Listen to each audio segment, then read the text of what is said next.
Ok, avant de commencer, pour ceux qui ne le savent pas, aujourd'hui c'est un jour spécial pour moi au moment où je fais la vidéo. Pourquoi? Parce qu'aujourd'hui j'ai un an de plus, donc je suis né le 26 décembre et je ne sais pas quand est-ce que je vais publier cette vidéo. Mais sachez quand même que je tourne la vidéo le 26 décembre, le jour de mon anniversaire. Donc j'ai 30 âge aujourd'hui. On ne dit jamais son âge.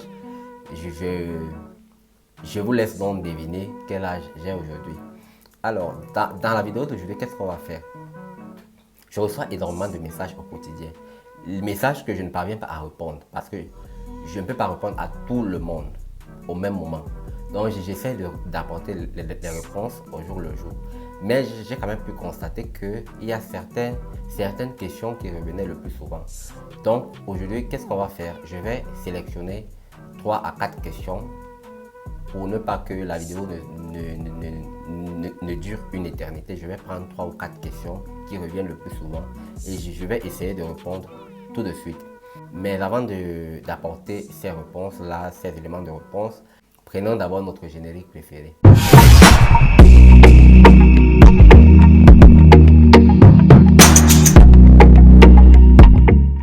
Les curieux là qui veulent la position, pardon, il y a pas de position parce que moi je ne suis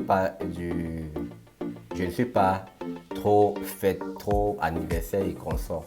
Donc pour ce jour spécial quand même je n'ai rien prévu. Mais je pense que je vais improviser. Je suis obligé d'improviser parce que je reçois aussi les messages de mes amis qui se moquent de moi comme d'habitude. Bon, bref, là-bas c'est une parenthèse. Donc peut-être l'année prochaine, on fera quelque chose en direct. Là, vraiment, aujourd'hui, je n'ai rien prévu. Bon, on passe maintenant à nos moutons. On prend le premier message qui revient le plus souvent. C'est celui de Mirabel Fauquois. Déjà, Mirabel, si tu regardes cette vidéo, je te fais aussi mes amitiés. Mirabel dit: bonjour Emmanuel, ravi de te revoir. Je t'avais annoncé mon refus de visa. Maintenant, j'ai envoyé une déclaration d'intérêt. Pardon. Maintenant, j'ai envoyé une déclaration d'intérêt sur le volet initiative stratégique du Nouveau-Brunswick. Je peux toujours appliquer pour étudier au Québec. Et donc, que faire pour bénéficier de ton accompagnement et de l'exemption des frais d'études car j'ai pas de garant? D'autre part, j'ai appliqué sur le site de Québec en tête pour le recrutement des étudiants internationaux. Sans suite, que me conseilles-tu de faire? La filière de l'éducation à la petite enfance, c'est ce que je veux. Donc, c'est ce qu'elle veut faire. Et ça fait partie des métiers pour l'exemption, si je ne me trompe pas, tout en espérant de te lire au plus vite. Je te fais mes amitiés et je te trouve plus rayonnant. Déjà, merci Mirabel Fauquois. Déjà Mirabel, j'ai une bonne nouvelle pour toi. La filière d'éducatrice à la petite enfance fait partie des filières qui bénéficient de l'exemption des droits de scolarité. Donc, par rapport à ton inscription, il y a, je crois, 5 à 6 cégeps au Québec qui ont cette filière. Donc, et ce sont des cégeps qui sont éligibles à l'exemption des droits de scolarité. Là, déjà, c'est une bonne nouvelle. Et l'autre bonne nouvelle aussi, c'est que de ce que j'ai vu, ces filières bénéficient du traitement accéléré des demandes. Donc, dans cette filière, il y a beaucoup moins de demandes qu'il y a de places. Donc, pour ta filière, l'offre est inférieure à la demande. C'est déjà très bien parce que lorsque tu vas faire la demande d'admission dans un cégep, tu auras, bon, ils disent sur leur site internet 45 jours ouvrables, mais ils reçoivent aussi beaucoup de demandes d'admission. Donc, ça va aller à plus de 45 jours ouvrables. Ça va te faire même 2 mois. Donc, si tu fais en janvier, ça va te faire janvier, février, mars. D'ici mars, tu auras la réponse. Maintenant, par rapport à mon accompagnement, je pense que je dois mettre le lien lorsque je serai en train de publier cette vidéo.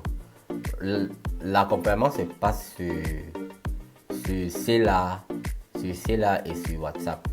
Cela est une plateforme qui gère ce genre de choses. Donc, vous achetez les masterclass, vous achetez les formations en ligne et tout ce qui va avec. Donc, j'ai un compte sur Cela.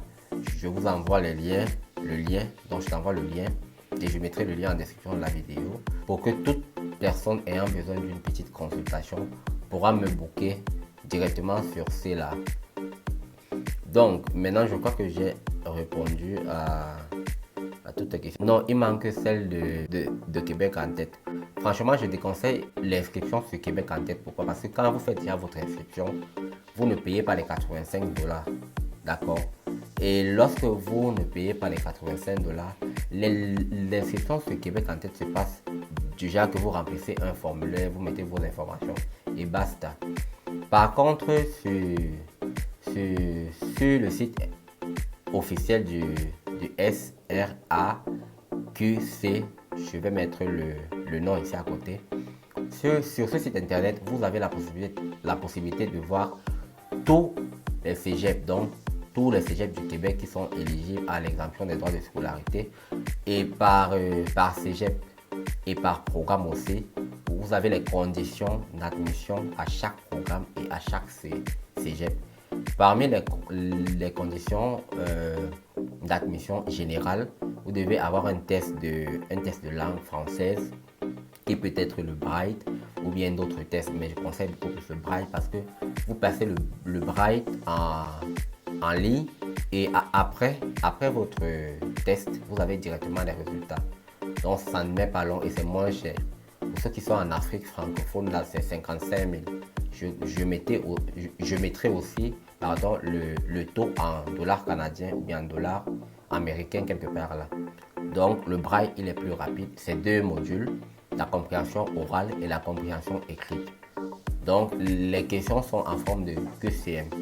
Maintenant on prend le deuxième message. Le deuxième message nous vient de Jano Fongam. Jano dit: salut monsieur Emmanuel, j'ai besoin d'une information. Si j'ai un diplôme de bac B économie obtenu au Bénin en 2013 avec une moyenne de 10 sur 20, j'aurai 37 ans en 2023. Est-ce possible d'obtenir un visa études? Si oui, en quel cégep puis-je facilement avoir une admission? Quelles seraient les filières ayant une forte probabilité d'admission pour mon acceptation? Bien vouloir m'éclairer s'il vous plaît. Bon, tu as fait économie, Jano. Économie, je ne sais pas, c'est les gens, ça s'assimile un peu à la comptabilité si je ne me trompe pas. Donc je suppose qu'il y a quand même les mathématiques.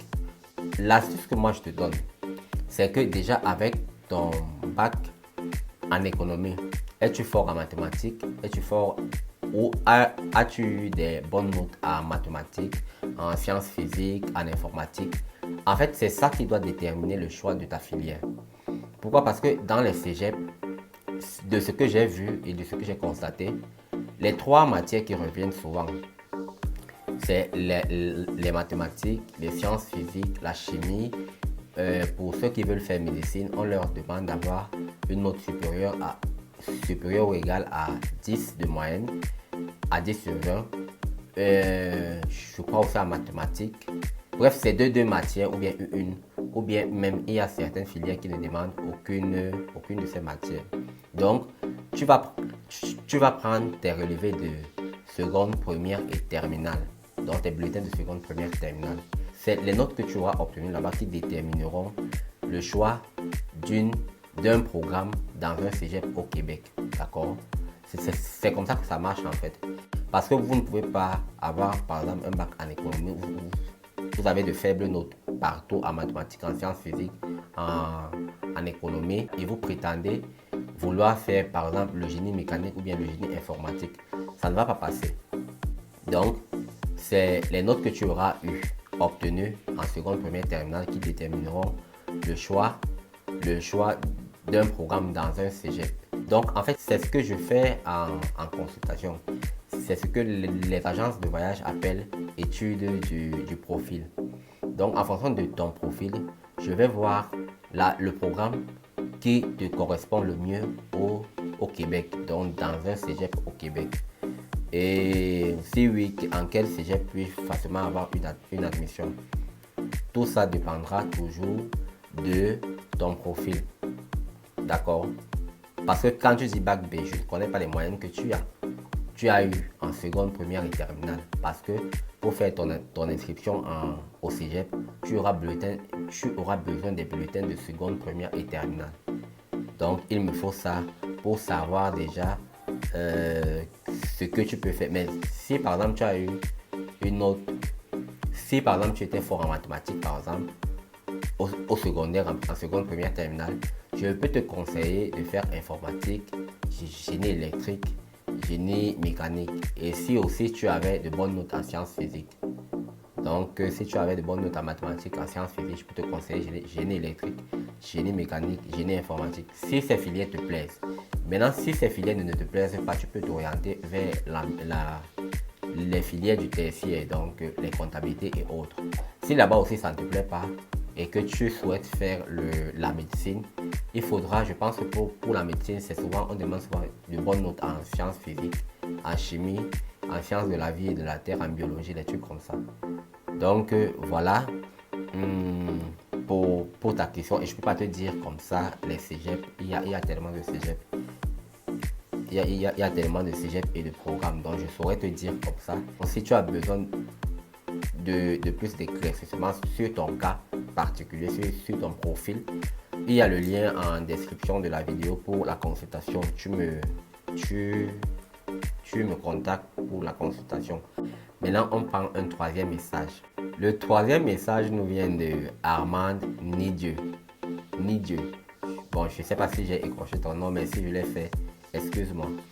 Bonsoir Emmanuel, je suis Armand Nidieu depuis le Cameroun. J'ai écouté avec beaucoup d'attention votre récente vidéo intitulée Entre mai et juin 2023, tu vas arriver au Canada. Et vous y décriviez 3 étapes à franchir. Merci pour votre bonne disponibilité pour accompagner ceux qui en ont besoin. Voici ma préoccupation.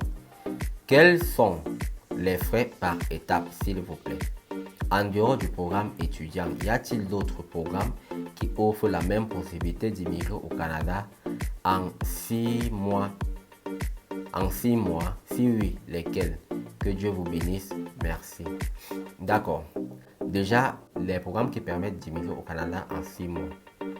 Il y a les programmes comme les Entrées Express, les programmes comme la Mobilité Internationale Plus, les programmes de travailleurs temporaires. Bon, maintenant le problème c'est que tout, comme je le dis toujours, tout dépend de chaque profil. Vous n'avez pas tous les mêmes profils. Il y a ici des gens de 45 ans, des gens de 50 ans qui ont de l'expérience, qui ont fait des études, qui ont tout. Et donc, ces personnes-là, avec leur pointage, bon, que je suppose, il sera élevé parce que tout dépend aussi des études qu'ils ont fait, des notes qu'ils ont eues pour les tests de français et d'anglais, pour ceux qui font Entrée Express ou bien qui veulent faire Entrée Express, de leur âge déjà et tout ça. Donc, pour ces personnes-là, ils pourront avoir et aussi de leur expérience professionnelle. Pour ces personnes, ils pourront faire moins de temps. D'accord? Ils pourront moins durer dans le bassin Entrée Express ou bien dans d'autres bassins que vous qui êtes fraîchement sorti de l'école hier là. Vous êtes un jeune diplômé, vous n'avez même pas 1 an d'expérience, mais vous êtes jeune quand même et vous avez peut-être un niveau moyen d'études. Donc, les programmes diffèrent. Mais pour votre cas, vous ne m'avez rien précisé, donc je peux bien vous conseiller Entrée Express, d'accord? Je peux bien vous conseiller Entrée Express. Mais sauf que Entrée Express va durer, comme je l'ai dit, 6 mois. À partir du moment où vous allez faire la demande en ligne, donc à partir du moment où vous allez collecter, réunir vos documents et vous allez les téléverser en ligne et payer les frais d'Entrée Express. Donc à partir du moment où vous allez faire votre inscription au programme Entrée Express, c'est de là où on commence à compter 6 mois. Comme je l'ai dit, vous pouvez faire 6 mois ou bien vous pouvez faire plus. Il y a des gens qui font 1 an dans le bassin d'Entrée Express. Il y a des gens qui font 6 mois dans le bassin Entrée Express. Donc, ça varie en fait de chaque profil. Maintenant, quels sont les frais par étape? Si tu veux étudier par exemple au cégep, Premièrement, tu vas faire une demande d'admission. Pour faire la demande d'admission, tu auras besoin de tes bulletins de seconde, première, terminale. Ça, c'est pour les cégeps. Bulletin de seconde, première, terminale. Tu auras déjà choisi un programme qui correspond avec les matières, les notes que tu as eues dans tes bulletins. Ensuite, tu vas passer le test de langue. Tu vas passer le test de langue, le Bright qui est plus facile et plus rapide. Tu vas faire le Bright. Quand tu as tes bulletins et ton Bright, c'est à ce moment-là que tu vas faire la demande d'admission dans un cégep. Et la demande d'admission dans un cégep coûte 85 $. Ça, c'est la première étape. Après avoir fait la demande d'admission dans un cégep, si tu es accepté, viendra maintenant le moment de faire ton inscription. D'accord? L'inscription n'est pas la scolarité. Tu vas payer tes frais d'inscription qui vont s'élever, qui s'élèvent à 161 $ canadiens. Lorsque cela est payé, c'est maintenant à ce moment-là, pour ce que vous ne savez pas, de ce qui est de la bourse d'exemption des frais de scolarité. C'est après avoir payé les frais d'inscription que vous entrez maintenant en compétition avec les autres étudiants. Je vous révèle quelque chose maintenant. Tout le monde n'aura pas la bourse d'exemption des droits de scolarité. Cette information, je l'ai eue de l'Université Laval. Je l'ai eue de l'Université de Sherbrooke, de l'Université de Trois-Rivières, du Cégep de Rimouski, du Cégep de Sept-Îles et de Chicoutimi. Donc j'ai contacté ces écoles. Tous m'ont dit la même chose. Personne ne sait comment est-ce que les bourses seront attribuées. Personne. Donc, et ces bourses seront très limitées. Tout le monde n'aura pas la bourse. Je ne sais pas, les gens qui promettent des bourses dans les agences de voyage, je ne sais pas sur quoi ils se basent. Mais l'information que ces écoles m'ont donnée, c'est que tout le monde n'aura pas la bourse. Donc, faites vos demandes d'admission, ayez quand même l'argent pour payer vos études une fois arrivé au Canada. Parce que vous allez arriver là-bas, vous serez surpris que vous avez payé l'inscription, mais vous n'avez pas de bourse. Qu'est-ce que vous allez faire? Vous serez bloqué. Donc, mettez quand même votre pension, au moins l'argent d'une session dans votre poche avant d'arriver au Canada. Lorsque vous aurez fait cela, il viendra maintenant le moment de demander votre CAQ, le certificat d'acceptation du Québec. Le certificat d'acceptation du Québec coûte généralement, je crois, 150 ou 155 $. Bref, je ne me rappelle pas des prix, j'ai beaucoup de chiffres en tête. Je mettrai le montant quelque part là. Ensuite, lorsque vous avez ça, vous avez votre certificat d'acceptation du Québec. Viendra le moment maintenant de faire la demande du permis d'études. D'accord? Faites la demande du permis d'études et du permis de travail parce que pendant que vous serez étudiant au Canada, il faudra travailler pour subvenir aussi à vos besoins. Donc, vous payerez des frais, des montants que je mettrai toujours là pour le permis d'études. Donc, voilà les étapes. Donc, en 1, demandez l'admission, 85 $. En 2, CAQ, certificat d'acceptation du Québec. En 3, permis d'études, permis de travail. Donc, voilà. Maintenant, on prend la dernière question. La quatrième question nous vient de Loria Kinfac. Loria Kinfac nous dit: bonjour Monsieur Emmanuel, je suis très contente de votre retour de congé. J'ai tenu à vous écrire personnellement parce que j'ai besoin d'aide en fait. J'ai suivi une formation en préposé aux bénéficiaires, donc j'ai un diplôme professionnel et j'aimerais travailler au Canada. Je ne sais pas si vous pouvez suivre mon dossier ou m'aider.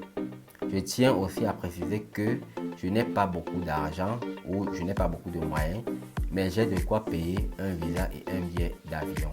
Merci. Alors, Loria Kinfac, tu as fait une formation en préposé aux bénéficiaires. Tu as l'argent pour payer un visa et un billet d'avion. Ce que moi je veux te dire, c'est que ma soeur, l'immigration canadienne ne fuit pas. Ça ne fuit pas. Ne soyez pas pressé. Parce que dans ton cas, si tu veux immigrer au Canada, il faut être attentive aux vidéos qui parlent de sponsoring. Dans ton cas, je dis bien dans ton cas parce que tu n'as que l'argent pour payer le billet d'avion et le visa. Il faut donc être attentif aux vidéos qui parlent du sponsoring. Le sponsoring, c'est quoi? Le sponsoring, ça peut être une personne qui peut vous sponsoriser, comme des couples qui sont en Occident et ils ont besoin, par exemple, d'une ménagère. Un peu comme les filles au père ou bien les hommes au père. On a besoin peut-être de quelqu'un qui va garder les enfants. Et le couple en question est capable de vous payer billets d'avion, frais de visa, logement, tout. Donc, pour toi, Loria Kenfak, c'est dans ton cas, c'est le sponsoring que je peux te conseiller à l'heure actuelle. Mais tu ne peux pas immigrer au Canada seulement avec l'argent du billet d'avion et l'argent du visa. Prends ton temps, ma soeur. Travaille de l'argent, planifie ton voyage, même si ça te prend 1 an ou 2 ans. Prends ton temps, rassemble tes documents et fais normalement des choses.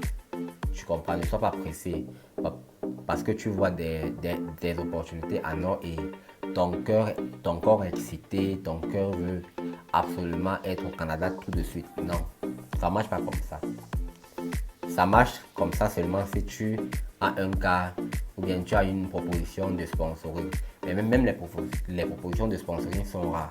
Et même quand elles sont là, il y a tellement de demandes, il y a la compétition que tu as moins de chances même. Parfois même si ton profil n'est pas bien et Dieu n'est pas avec toi, tu as moins de chances d'obtenir un contrat en sponsoring. Donc ce que je peux te dire c'est que prends ton temps, calmos, suis les vidéos de sponsoring que je mets en ligne, suis les vidéos d'offres d'emploi que je mets en ligne. Postule. Il y a événement de recrutement, il faut postuler, fais ton CV, fais ta lettre de motivation, tu postules. Et entre temps, tu rassembles tes documents, pas à pas. Si tu veux, tu me bookes pour la consultation. On choisit un programme pour toi, tu commences à rassembler tes documents un à un. Dès que c'est bon, je t'aide à faire ta demande en ligne. Donc voilà ce que je peux te conseiller. Je pense qu'on va s'arrêter ici. La vidéo, elle est déjà très longue et je ne voudrais pas qu'elle dure une éternité. Donc j'espère que cette vidéo aussi vous aura édifié parce que ces questions-ci, ce ne sont pas les seules. J'ai beaucoup de questions comme ça. Mais je pense que je vais en refaire d'autres vidéos. Si elle vous a plu cette vidéo, lâchez-moi un pouce bleu, donc likez la vidéo, cliquez sur s'abonner, abonnez-vous à la chaîne YouTube d'Info Immigration, activez la cloche de notification pour ne pas rater ce genre de contenu. Donc activez pour être au courant lorsque je mets une vidéo en ligne. Et d'ici à la prochaine vidéo, on se voit. Portez-vous bien. Ciao.